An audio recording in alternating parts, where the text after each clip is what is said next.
Civil services की तैयारी करने वालों के लिए एक बड़ा ही जटिल विषय होता है कि करंट अफेयर्स की हम तैयारी कैसे करें। जैसे आज की डेट में ये जो सामने न्यूज़पेपर है उसको डे वाइज एनालाइज करना या इसकी तैयारी कैसे करना। अगर आप किसी एक न्यूज़पेपर को रेफ़र करते हैं तो जैसे मान लीजिए आप द इंडियन एक्सप्रेस को रेफ़र करते हैं, तो हम करंट अफेयर्स को इसके सहारे कैसे डील करें या किसी और अखबार के सहारे कैसे डील करें। क्या हम डेली के नोट्स बनाएं और फिर उस नोट्स को कंपाइल करें? तो मुझे जो चीज़ समझ में आती है वो ये आती है कि न्यूज़पेपर को डील करने के लिए जो सबसे बेस्ट तरीका है वो तरीका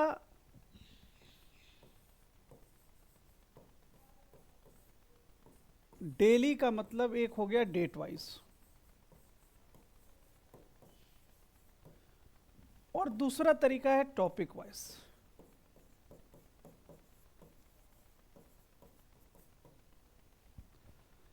मैं इन दोनों तरीकों में एक कॉम्बिनेशन चाहता हूं। मुझे ये कहना है कि सिविल सर्विसेज में ना डेट वाइज ना टॉपिक वाइज हमारे पास जो सिलेबस में है वही पूछा जाएगा। जैसे इंटरनेशनल रिलेशन है या इंटरनल सिक्योरिटी है या इकोनॉमी है या बजट है या मॉनेटरी पॉलिसी है, तो क्या है कि आप जब तैयारी शुरू करते हैं और जब पेपर पूछे जाते हैं तो अमूमन इस साल प्रीलिम्स और मेंस के लिए पिछले साल के मेंस के बाद से लोग उसके टॉपिक्स को देखना चालू करते हैं या डेली न्यूज़पेपर्स को देखना चालू करते हैं। कभी कभी तो पुराने क्वेश्चंस भी आ रहे हैं, लेकिन अमूमन तैयारी उसी समय से होती है कि पिछले साल के मेंस के बाद से और इंटरव्यू जो चालू होते हैं, मेंस के रिजल्ट आने और इंटरव्यू के चालू होने के बाद अगले सेशन के करंट अफेयर्स की तैयारी चालू होती है। मेरा ये कहना है कि डेली डेट वाइज चीज़ों को समराइज करना बड़ा मुश्किल है, क्योंकि चीज़ें इवॉल्व होती रहती हैं।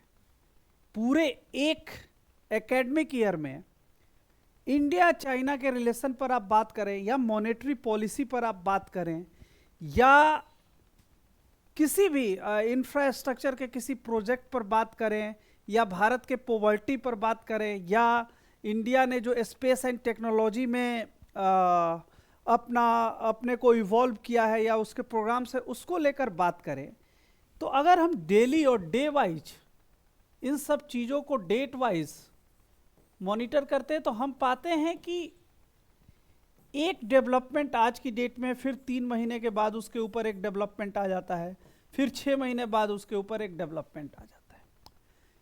तो इसको फिर पकड़ना बड़ा मुश्किल होते जाता है। आजकल बहुत सारे चैनल्स हैं जो डेली का न्यूज़ एनालिसिस भी देते हैं। देखो, न्यूज़पेपर पढ़ना अलग चीज़ है, लेकिन उसको पढ़कर करंट अफेयर्स को कैसे डील करना है, मतलब करंट अफेयर्स के ऊपर कमांड कैसे करना है, तो मेरे लिए सबसे आसान तरीका है जो भी न्यूज़पेपर में अगर आप डेली का न्यूज़पेपर पढ़ते हैं, जो टॉपिक्स आपको रेलिवेंट लगते हैं उस टॉपिक को सिलेबस और क्वेश्चन पेपर, अब देखो क्वेश्चन पेपर का भी बहुत ज़्यादा इंपॉर्टेंस है। जैसे आज एक टॉपिक है न्यूज़पेपर में, मैंने इंडियन एक्सप्रेस में दिखाया आपको, जैसे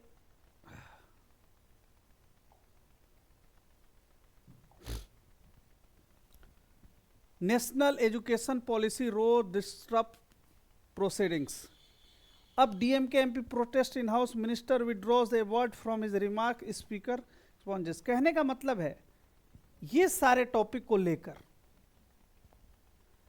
जितने दिन पार्लियामेंट सेशन चलेगा इसके ऊपर डिबेट होते रहेंगे, इसके ऊपर अलग अलग व्यू जनरेट होंगे। जो रूलिंग पार्टी है वो अपने व्यूज़ को अलग ढंग से प्रेजेंट करेगी, जो अपोजिशन अलग ढंग से प्रेजेंट करेगा। लेकिन एक एकेडमिक आदमी जो सिविल सर्विसेज की तैयारी कर रही है उसके लिए क्या है, उसके लिए ये क्या है, उसके लिए ही एनईपी है, उसके लिए लैंग्विस्टिक बेसिस पर जो स्टेट्स का गठन हुआ उस समय की बात है, जो नेहरू ने जिस चैलेंजेस को फेस किया कि लैंग्वेज के आधार पर या जो स्टेट्स बने, तो ये सारी चीज़ें जो है उसको हम टॉपिक के ऊपर लेकर जाएंगे और टॉपिक को कवर करेंगे। टॉपिक क्या हुआ हमारा? National education policy.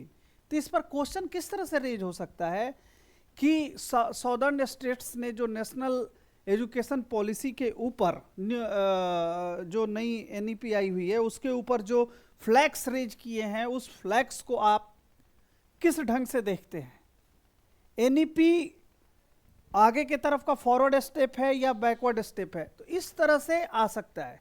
तो मेरा सिर्फ ये कहना है कि हमें जो चीज भी करना है वो सिर्फ टॉपिक वाइज करना है। अब यहां पर देखो एक टॉपिक है, presence of water ice likely outside moon's polar regions as well, Chandrayaan three data. तो इंडिया का जो मिशन चंद्रयान है या जो स्पेस प्रोग्राम है वो एक टॉपिक हुआ, स्पेस प्रोग्राम हमारे लिए एक टॉपिक हुआ।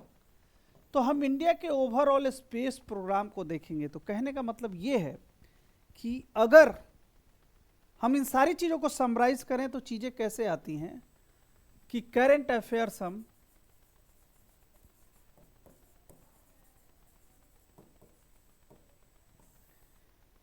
एक न्यूज़पेपर को बेस मानते हैं।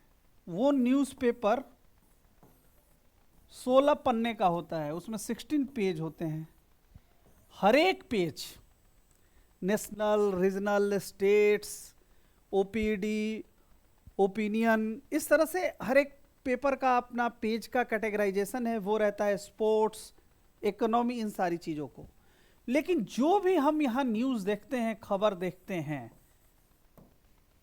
वो खबर हमारे सिलेबस से किस तरह से जुड़ी है। जैसे हमारा सिलेबस साइंस एंड टेक है,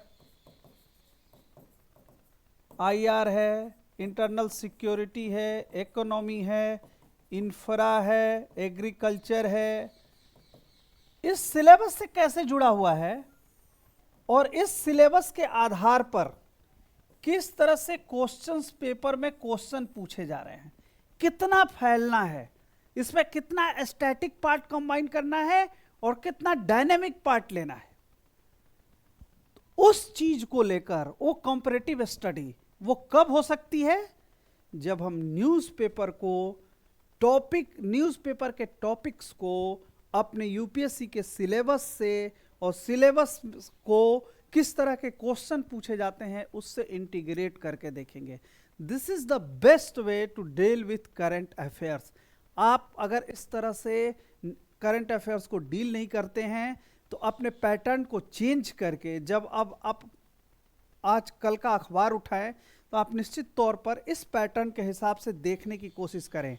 जब आप क्वेश्चंस पेपर को देखेंगे तो अखबार में जो भी टॉपिक दिखाई देगा आपको लगेगा कि इस पर इस तरह से यूपीएससी क्वेश्चंस पूछ सकती है और इस तरह से यूपीएससी ने क्वेश्चन पूछा हुआ है। यह हमारे सिलेबस का पार्ट है कि नहीं, और सिलेबस का पार्ट है तो इसमें स्टैटिक पार्ट हम कैसे अंदर लेकर जाएंगे और उसके ऊपर डायनेमिक पार्ट को कैसे बिठाएंगे। अगर आप करंट अफेयर्स की तैयारी इस ढंग से करेंगे तो कहीं ना कहीं आप पाएंगे कि ओवर द पीरियड इस तरह से मेहनत करते करते जब आप मेंस का पेपर देने जाएंगे या प्रीलिम्स में भी, तो चीज़ें आपके ज़्यादा कमांड में रहेगी। मेंस में आंसर राइटिंग में आपको फ़ायदा होगा और आप चीज़ों को और अच्छे ढंग से प्रेजेंट कर पाएंगे। नेक्स्ट वीडियोस में हम बात करेंगे कि किस प्रकार से क्वेश्चन पेपर के पैटर्न्स को हम डिकोड कर सकते हैं। इस वीडियो को देखने के लिए धन्यवाद। चैनल को सब्सक्राइब कीजिए।